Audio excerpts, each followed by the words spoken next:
Let me ask you a question. What truly keeps people poor? Is it a lack of money, or a lack of vision? Because history is full of men who had nothing in their pockets but everything in their minds. And one such man was Ramesh, a poor villager who proved that the greatest poverty is not empty pockets, but small thinking.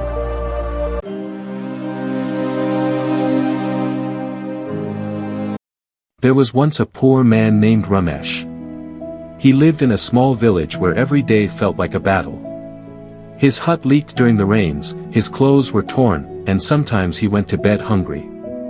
He worked as a helper in a small tea shop, earning just enough to survive. But what hurt him the most wasn't poverty, it was the way people looked at him.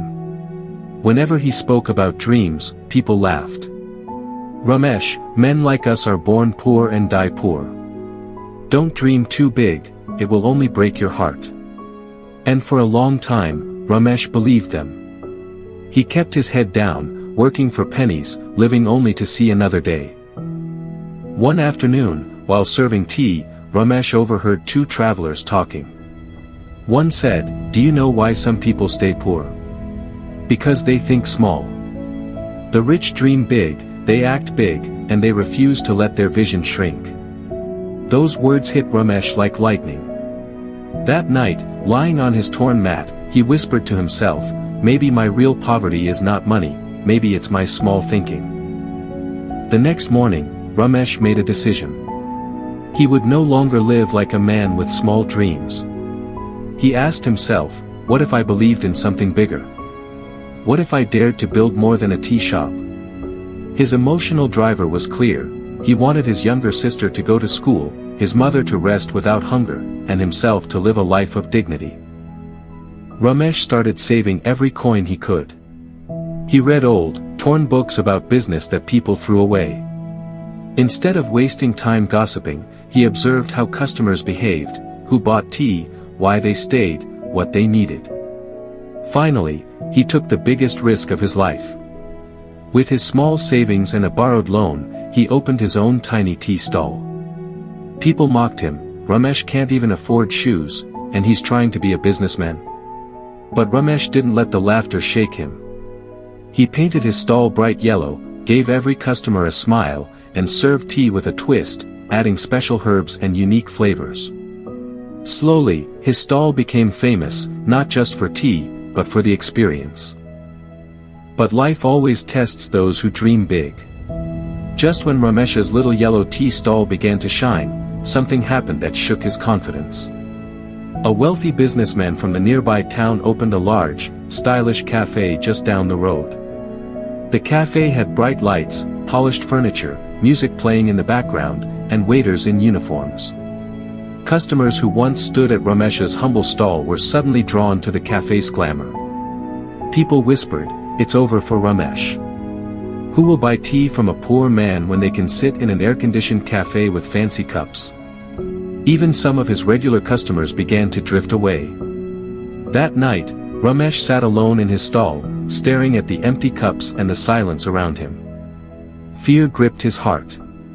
Maybe they were right, he thought. I'm just a poor man. Who am I to compete with someone so powerful? But then, a memory flashed in his mind, the words he once overheard. The rich dream big, they act big, and they refuse to let their vision shrink. Ramesh wiped his tears and made a decision. He would not try to outshine the cafe with wealth, because he didn't have that. Instead, he would outshine it with something money could never buy, heart and connection. The next morning, he started doing things differently. He greeted every customer by name. He offered tea with small, handwritten notes of encouragement, like, "Keep smiling," or, "Your hard work matters." He introduced a free tea Friday for workers who couldn't afford a drink after a long week. He even placed a wooden bench near his stall where schoolchildren could sit and study. Slowly, people noticed. The cafe gave tea, but Ramesh gave belonging. The cafe served luxury, but Ramesh served humanity. And in a world hungry for connection, Ramesh's stall became the place where people's hearts felt at home. Years passed. That poor man who once earned pennies now owned not one, but multiple tea shops across nearby towns. His mother lived in comfort, his sister studied at a good school, and villagers who once mocked him now looked at him with respect. And whenever people asked, "Ramesh, how did you do it?" he smiled and said, "I was poor in money, yes. But the greatest poverty is small thinking. The moment I dared to think big, my life began to change." Friends, many of us are like Ramesh in that small tea shop, trapped not by our situation, but by our own thinking.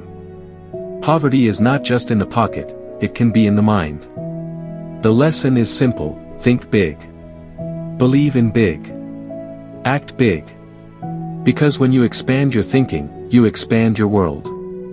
If you feel stuck, if life seems too small, don't shrink your dreams to fit your reality.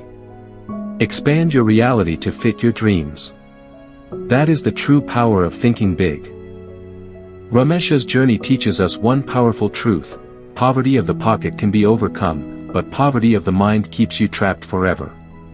So think big, dream big, and act big, because your life will rise only as high as your thoughts. If this story inspired you, watch the next video right here for more powerful lessons. And don't forget to subscribe to Voice in the Rise, because your rise begins with your mindset.